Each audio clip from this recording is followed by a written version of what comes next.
Salve galera, o Libertário aqui mais uma vez, trazendo mais um vídeo para vocês. Hoje eu queria falar sobre o que é dinheiro, de uma perspectiva econômica austríaca. Para poder falar sobre dinheiro, eu preciso primeiro definir as trocas, ok? Então, existem tipos de troca, ok? O primeiro tipo de troca que existe é a troca, vamos chamar aqui de troca não cooperativa. O Mises chamou isso de troca autística, por falta de um outro termo melhor. Mas é basicamente quando o ser humano está agindo, ele está trocando o tempo dele na tentativa de arrumar algum recurso, certo? Então isso a gente vê como uma troca entre ele mesmo, né? Ele está trocando o tempo dele por obter algum recurso. Então ele aplica ali alguma coisa, faz alguma coisa em algum recurso que está livre na natureza, e a partir disso ele obtém esse recurso. Então isso seria uma troca não cooperativa, digamos assim. E o segundo tipo de troca que existe é a troca comum, que a gente está acostumado mesmo. É você trocar um pão por um pouco de manteiga, você trocar um videogame num computador, esse tipo de coisa, certo? Então, esse tipo de troca, é importante a gente frisar aqui sobre isso. Essa troca ela ocorre quando dois agentes eles possuem uma percepção diferente de valor sobre os itens que estão sendo trocados. Então, ao contrário do que Aristóteles dizia, esse é um erro, inclusive, que o Karl Marx errou na análise que ele faz, é um erro de que ele acredita que quando uma troca ocorre, significa que as coisas que foram trocadas ali, elas equivalem em valor. Isso não está certo. Uma troca, ela só ocorre, na verdade, quando... Vamos imaginar aqui um cenário. Eu tenho o agente X e o agente Y. O agente X, ele tem 200 gramas de trigo. O agente Y, ele tem 1 litro de leite, para poder fazer a troca dele. Não significa, quando eles realizam a troca, que o valor de 200 gramas de trigo equivale a 1 litro de leite. Na verdade, o que acontece é que o agente X, que possui o trigo, para ele aquela porção, aquelas 200 gramas de trigo, valem menos do que 1 litro de leite. E para o agente Y, que tem 1 litro de leite, para ele 1 litro de leite vale menos do que as 200 gramas de trigo. Então ocorre, na verdade, uma diferença de percepção de valor para esses dois agentes, e por isso eles realizam a troca.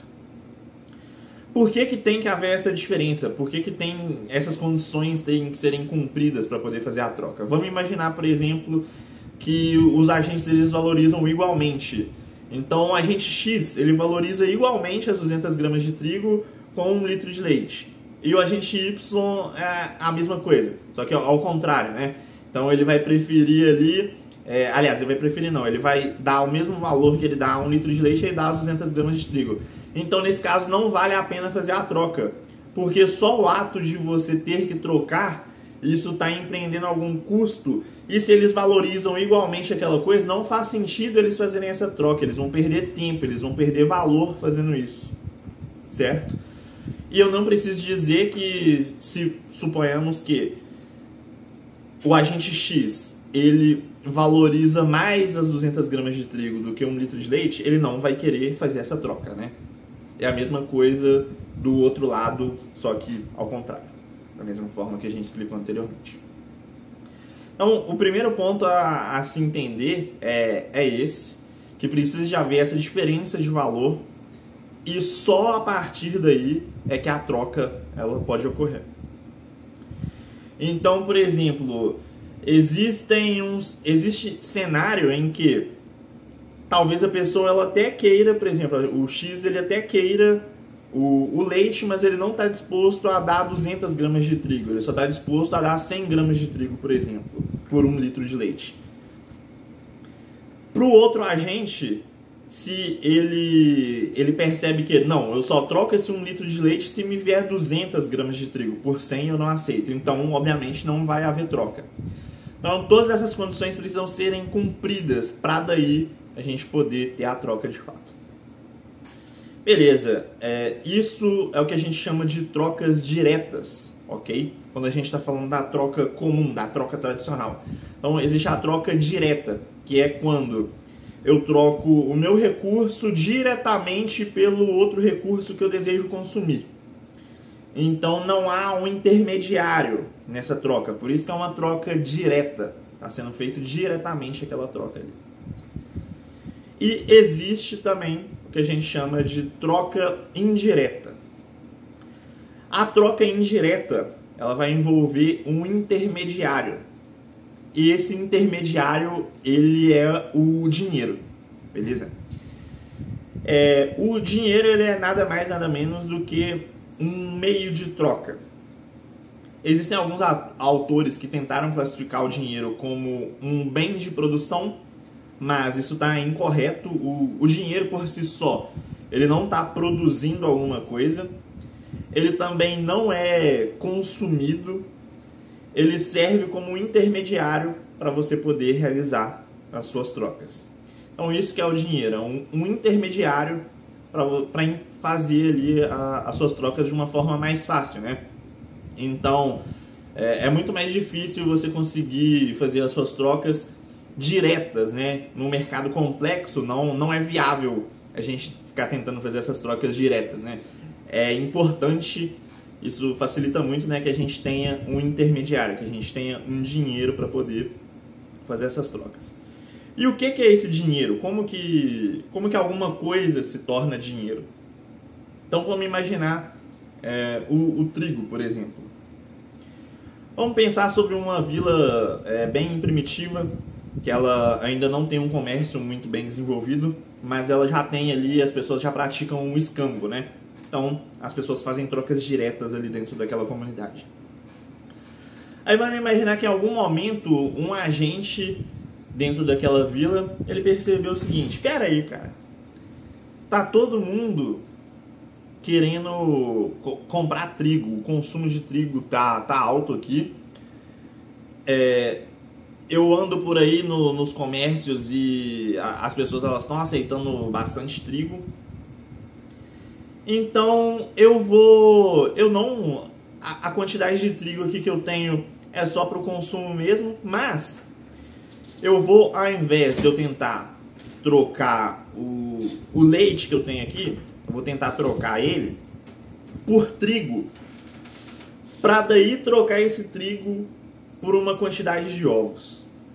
Por que o agente pensa isso? Porque vamos imaginar aqui que nesse cenário as pessoas que vendem ovos não estão aceitando ali o leite para poder fazer aquela troca ali, mas elas estão aceitando o trigo.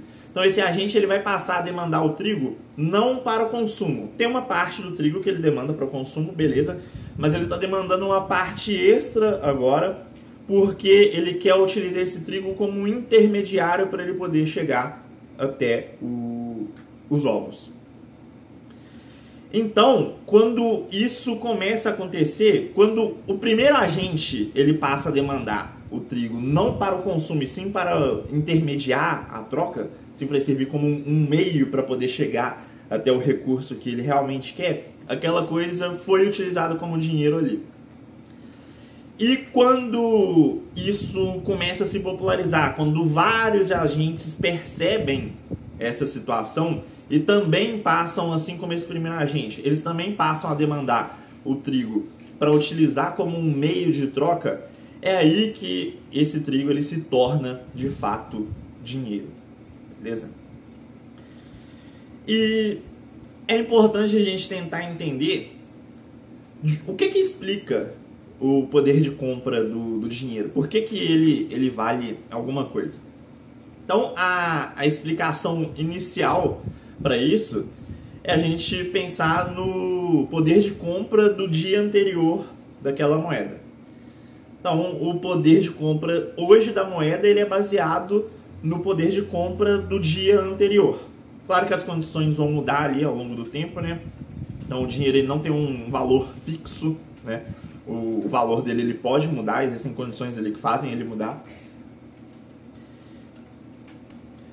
Mas a gente tenta utilizar o dia anterior para poder tentar definir o valor o poder de compra desse dinheiro no dia atual. Mas se a gente pensar, a gente parar por aí, a gente não está resolvendo o problema. A gente está voltando o problema a uma casa, mas isso se retrocederia ao infinito.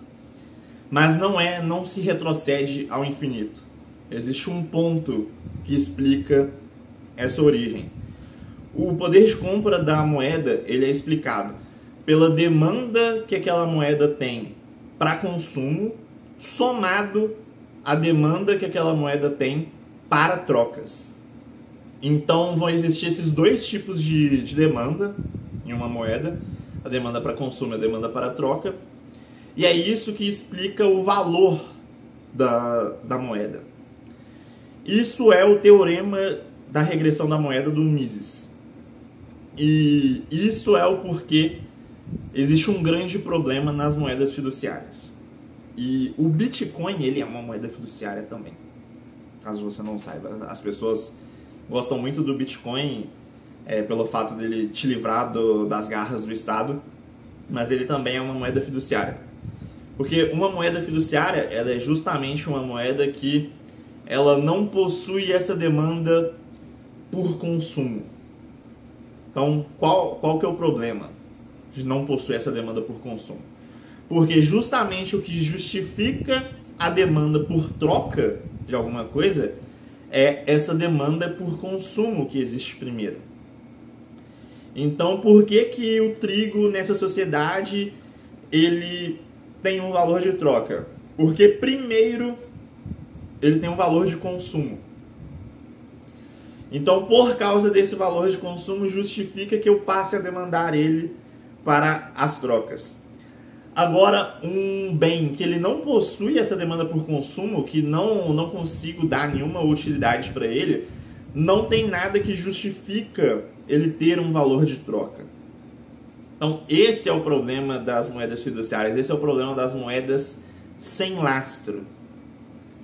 Então, o Bitcoin, por exemplo, muita gente tenta justificar o lastro dele de diversas formas, como, por exemplo, ele te protege do governo.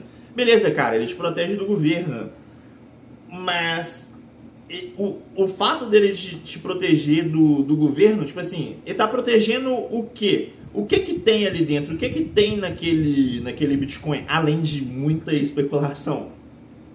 Não tem nada ali dentro, não tem nada que você pode fazer de realmente útil que não seja trocar ele por outra coisa. É aí que entra o grande problema de toda moeda fiduciária. A maior utilidade de uma moeda fiduciária é você trocar ela por uma outra coisa que tenha um valor real. Então, por exemplo, você fala, o Bitcoin ele me protege de confisco do governo, beleza. Mas o que você vai fazer com esse Bitcoin? Qual que é a finalidade desse Bitcoin? Você está guardando esse Bitcoin para quê? Porque no futuro você espera poder trocar esse Bitcoin por alguma coisa útil de verdade. Tipo um imóvel, um carro, alguma coisa, cara. O ponto é, a finalidade dessa coisa é você trocar ela por outra coisa. Então é um ciclo sem fim, digamos assim. A única utilidade que ele possui é essa de troca. E se a única utilidade que ele possui é a de troca, isso tem alguma coisa errada aí. Vocês percebem isso? Porque o que justifica ele ter esse valor de troca se não há um consumo para esse cara? Então, o Bitcoin ele é também uma moeda fiduciária que tem os mesmos problemas do real, do dólar. Bom, ele não é inflacionado, pelo menos, né? Mas o Bitcoin ele não é a salvação. E é isso, galera. Deixa o like aí no vídeo, por favor, se você gostou. Deixa um comentário aí se você concorda, se você discorda, se você tem uma visão diferente. É isso aí, valeu e falou.